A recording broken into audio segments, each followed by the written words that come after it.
현대 세계교회의 흐름 중에 우리는 대략 세 가지 특색에 대해서 얘기를 하면서 종교개혁의 주제를 논해야 될 시간입니다. 첫째는요, 그리스도 중심 복음주의 선교는 지금도 계속됩니다. 그것은 교회를 개척하는 걸 말하는데요. 그리스도 안에서 구속함을 받은 사람들끼리 형제 공동체를 만들거나 지역 공동체를 이루거나 동질 공동체를 개척하는 걸 말합니다.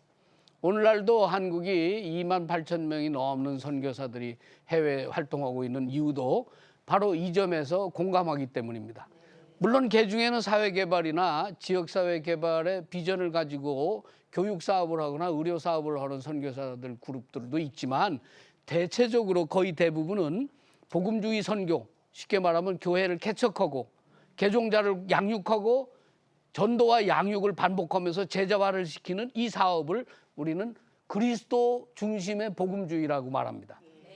두 번째는요, 여러분들한테는 그게 도전적인데 순례자적인 선교가 있습니다.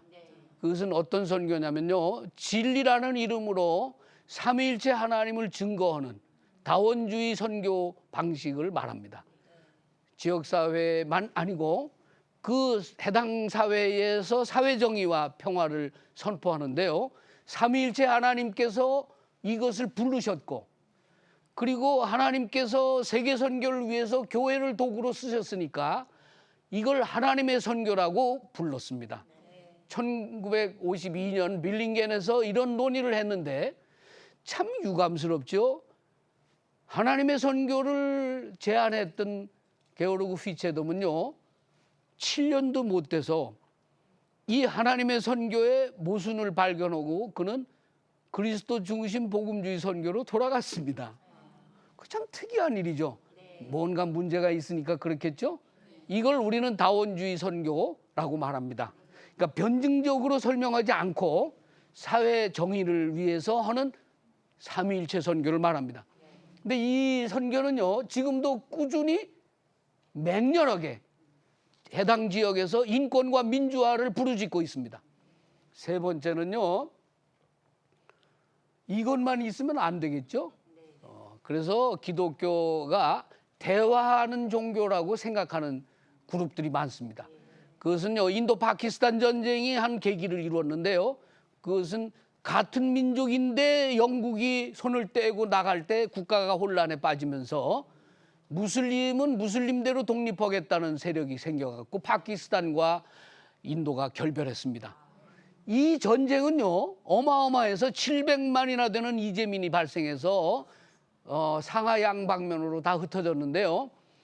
이 종교적 혼란, 무슬림과 힌두교의 전례적인 결별이 세계 종교의 대화를 요구하게 됐습니다. 이걸 재빨리 받았던 사람들이 종교를 대화로 해석하고 종교 상대주의 또는 성취설로 이것을 이론화시켰습니다. 이것은 세계교회협의회가 했던 일들 중에 하나인데요. 이거보다 더 높은 단계의 유엔이 지역사회 개발에서 이것을 원용했습니다. 그래서 지금도 한국에서는요, 이 종교 대화를 순수한 종교 신학의 활동이라고 보질 않고 무언가 이질적인 것이라고 생각합니다.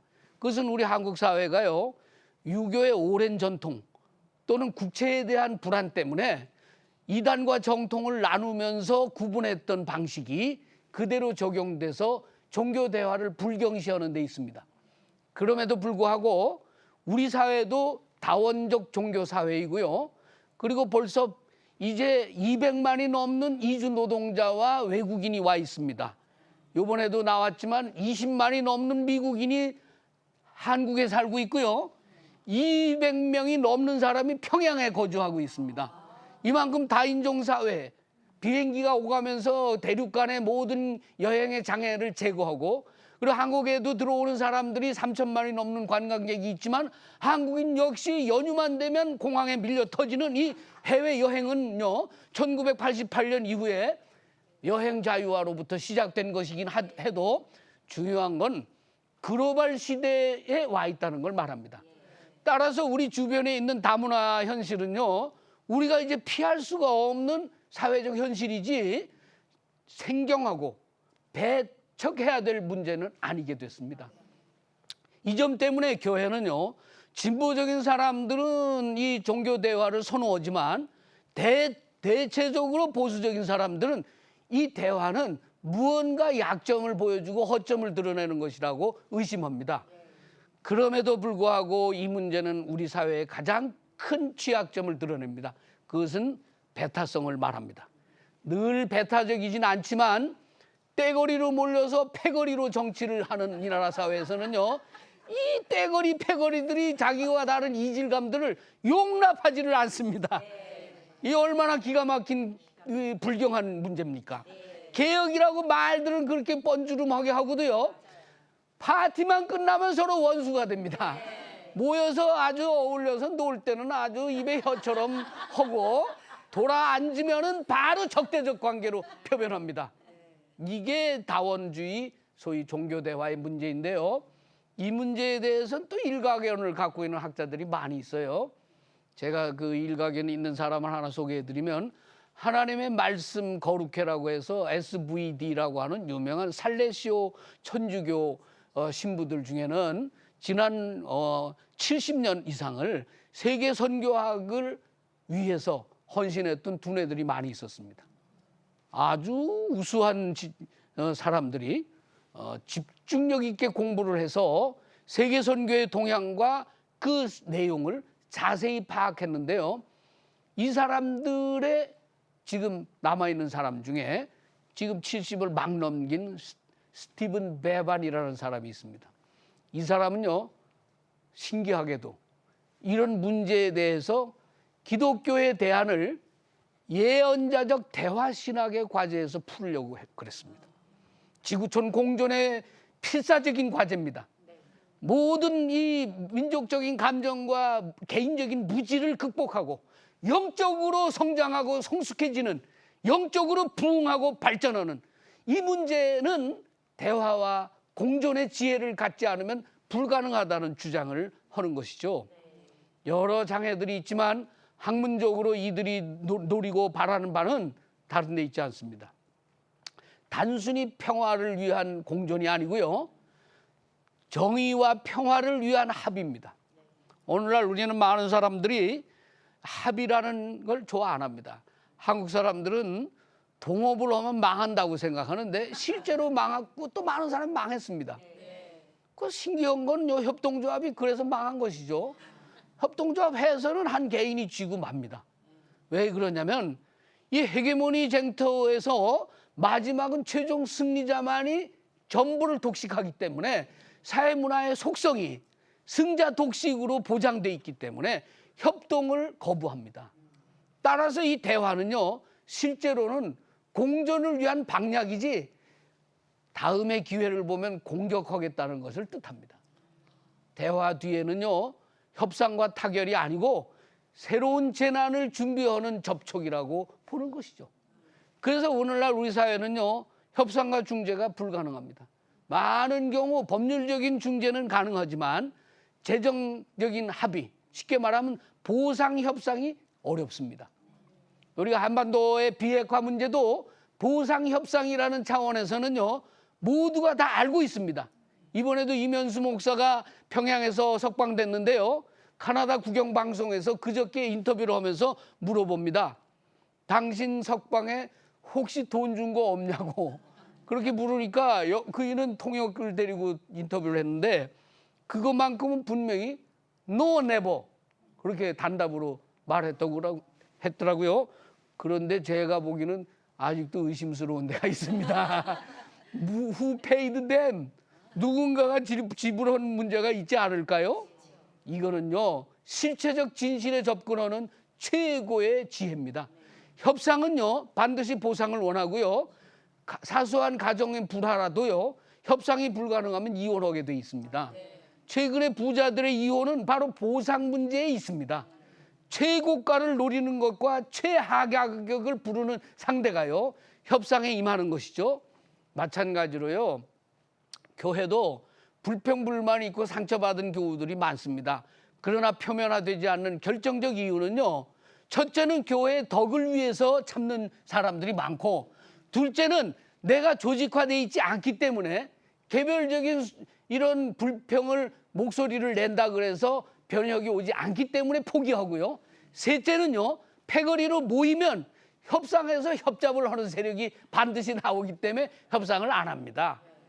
제가 너무 소상히 말씀드렸지만요, 실제로 일어나는 일인데 자식 관계에서도 일어나고요, 부부 관계에서도 일어나고요, 지자체에서도 일어나고요, 정당이 적골이 되는 이유도 거기에 있습니다. 이면 협상을 철저히 실행하라. 개혁도 이 점에서 크게 안 빗나가는데요. 사회 변혁이라고 하는 거는요, 철저히 도덕성만 갖고 안 됩니다. 지나간 민주화와 인권운동이 준 교훈은 뭡니까? 결국은 패거리 문화를 만들고 패거리 정치가 패권이 돼서 무슨 빠를 해서 이 모양 이 꼴이 되고 말았습니다. 지금도 별 수 없어요. 이걸요 극복할 수 있는 길은 내가 보기에는 없고, 있다면 철저한 보상을 해서 먹고 떨어지면 안 싸울 겁니다. 못 먹었으면 나와서 또 싸울 거예요. 교회도 이 점에서는 크게 벗어나지 않는데요. 문제는 교우들이 개혁에 대한 이런 신학적인 생각이 부족하기 때문에, 신앙적인 문제점만 의식하고 있기 때문에 신학으로 무장되지 않고는 개혁은 불가능합니다.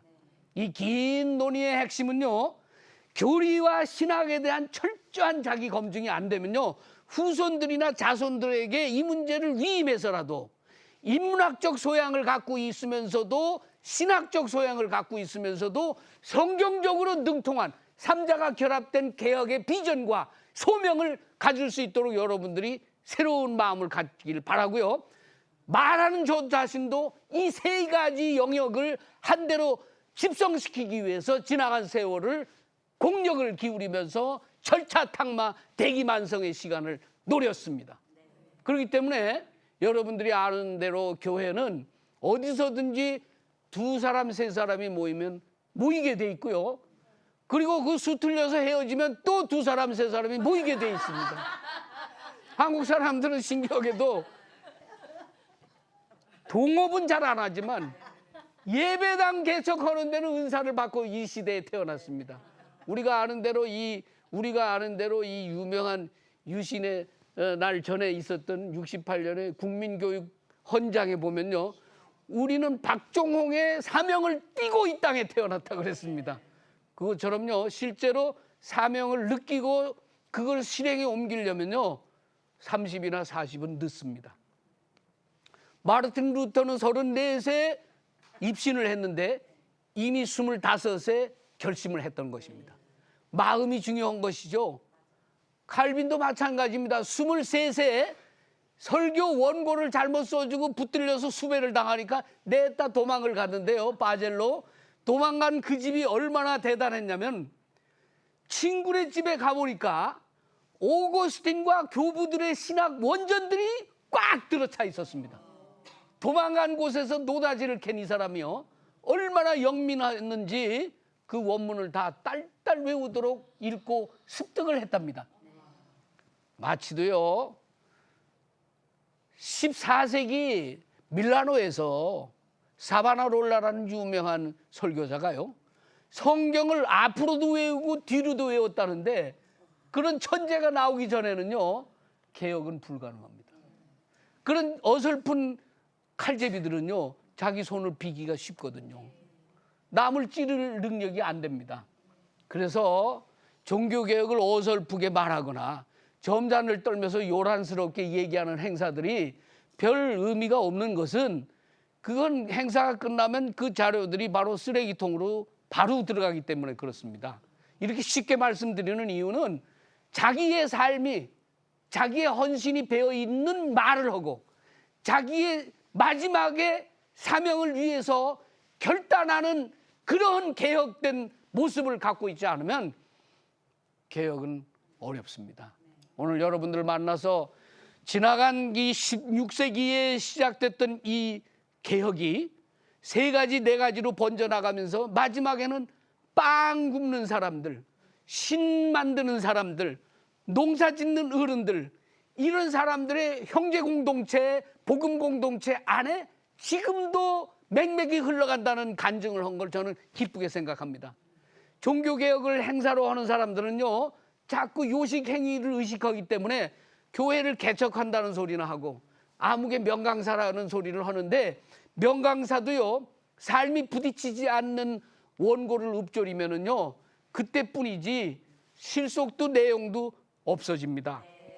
이 점을 우리는 이번 여기서 다시 한번 깨우치면서, 가장 중요한 것은요, 내 가정, 내 식구, 내 후손들이 그리스도가 그렇게 좋다면서 그리스도를 위해서 왜 희생하지 않고 밥벌이나 하려고 그러고 영예나 얻으려고 하면서 예수를 믿는지 나는 이해가 안 돼요.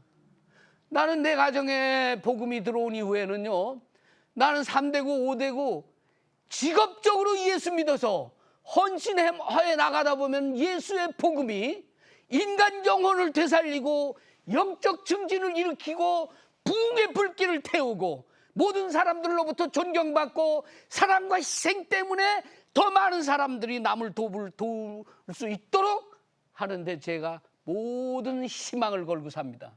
만약에 이것도 희망이 안 된다면 예수 믿을 소용이 없죠. 무슬림도 5번씩 기도하는데 하루에 한 번도 기도하라는 기독교인들이 흔하게 많은 이 세상에서 말입니다. 여러분, 무슬림이 5번 기도할 때 어떻게 됐는지 아세요? 직업적 성직자들은 거부해서요, 예배 사례자, 예배 순서자만 사례를 주고요, 나머지는 안 줍니다. 이렇게 선진적인 고등 종교 체제를 갖추고 있지 않은 개신교의 성직자주의는요, 앞으로도 어마어마한 경비를 소모하는 것만큼 세상의 빛과 소금이 되기에는 요원하지 않나, 그렇게 생각합니다. 왜냐하면 직업 타성이라는 게 있기 때문에 조금 반짝하다가 나머지는 놀아도 자르지도 않고, 고용계약을 맺어버리면 첫 해만 열심히 하는 척하면 나머지 종신으로 보장이 되는 이 철밥통을 지키고 있는 성직은요, 절대로 개혁을 수용하지 않습니다. 말이 좋아 행사 500년이죠. 내용적으로는 철밥통을 쥐고 있는 세력들이 빙긋이 웃으면서 오래 지나면 501년이다 너, 이렇게 말을 하려고 들지, 500년 도읍지를 필마로 돌아더니 인걸은 간데 없고 아무도 없는데 태평성어는 언제였는가 탄식했다고 그랬듯이요, 지금도 비슷합니다. 사람들끼리 망각한 시간과 공간을 공유하지 않기 때문에, 영적으로 깨우침이 없는 사람들끼리 모여있기 때문에 영혼이 없는 공무원이 나오고요, 영혼을 지키지 않는 목자가 나오고요, 영혼이 빠진 군대가 나오고요, 마른 뼈다귀만도 못한 군대가 60만이 있다면은 그 전쟁은, 비대칭 전쟁은요, 전쟁은 이길 수가 없는 것입니다. 우리가 지금 직면하고 있는 개혁은요, 안팎으로 꼽사등이처럼 이렇게 심각한데 모여서들 한담이나 하고요, 결론이 안 나는 밋밋한 구성의 설교들을 즐기고 있답니다. 그러니까 나머지가 절반은 풍악을 울려라, 찬송 부르고 나와서 워십 댄스하고 간증하고 조금 잘하면은 유럽에서 공부해서 성악가로 성공한 사람 데려다가 노래 감상하고 듣는 건데요, 클래식 무드도 아니면은 진정으로 피땀 흘린 사람들의 일거수일투족의 영혼을 다스리고 책임을 지는 목자가 됐을 때는 심상하게 말하는 일을 포기해야 됩니다. 심상하게 평안하다 평안하다 하는 사람들은 이사야 예언자가 말하기를 거짓 예언자라고 명시를 했거든요. 그런데도 거짓 예언자들이 날개를 달고 다닙니다. 방송에도 나오고요, 신문에도 나오고요, 인터넷에도 나오고요, 서로 베껴먹기도 쉽게 하고요. 그러니까 똑같이 비슷한 얘기들 하면서도 그냥 누가 안 보고 고발 안 하면 그냥 대충 넘어가서 그만둡니다. 그러나 이런 일은 앞으로도요, CCTV도 있고요, 용감한 여인네들이 증언도 해야 되고요, 100번이라도 가서 증인을 서주시길 바라고요. 그런 개혁적인 마인드가 통하면 교회에 희망이 있겠죠. 교회만 희망이 있겠어요? 나라 국가사회에 희망이 있겠죠. 교도소가 줄어들겠죠. 변호사들이 그만 벌어먹어도 되겠죠. 이 나라가 2만 명이 넘는 변호사가 있는데 하나둘 굶어 죽었다는 말은 없는 거 보면 그 내용은 뭡니까? 다 범죄를 변호해야 될 필연성은 있지만 범죄를 정죄해야 될 사회적 합의는 없는 것이죠. 이런 철저한 응징이 없고 철저한 반성이 없이 개혁은요 사상 누각이 되는 법입니다. 오늘 여러분들과 만나서 개혁의 여러 물꼬들을 서로 논의하고 간증을 해봤는데요. 고담준론은 그만두고 가장 중요한 건 자신에게 주어진 사명은 뭘까? 나는 이 세상에 무엇 때문에 나서 무엇하다 가는가? 이 문제를 깊이 생각하게 되면 시대의 고뇌와 마주하게 될 것이고 그 전때의 전쟁과 혁명을 겪으면서 살았던 부모들이 얼마나 고단하게 살았는가 싶으면 이제라도 내가 고단하게 사는 삶보다는 좀 남을 위해 돕고 공익을 끼치고 하나님의 소명에 자신을 걸고 하늘에 하나님이 계시고 인간 양식이 있는 내가 하나님의 진리를 삶으로 실현하고 보여주겠다는 그런 결심이 이 종교개혁 500년에 일어나야 된다고 저는 감히 생각합니다. 이런 면에서 여러분들과 만난 걸 기쁘게 생각합니다. 왜냐하면 이런 일들을 깊이 생각하지 않고 있는 사람들이 서로 모여서 서로를 격려하느라고 행사를 하기 때문에 유럽에 여행을 가거든요.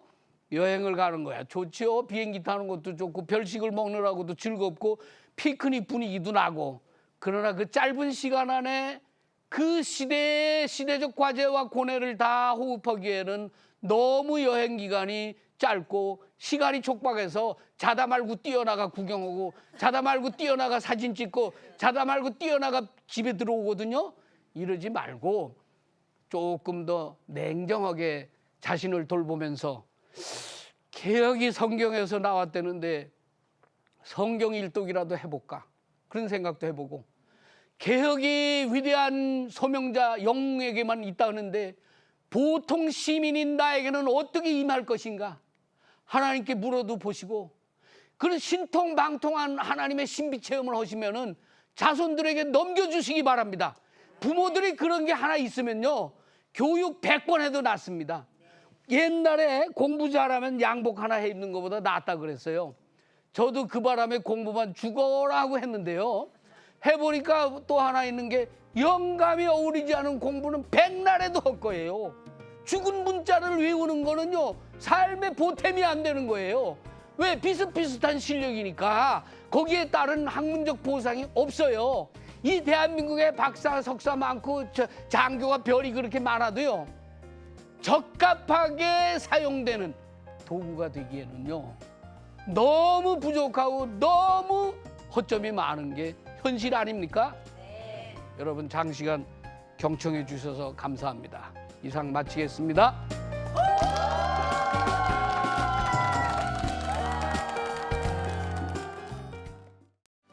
이 프로그램은 CTS 방송가족의 사랑과 후원으로 제작되었습니다.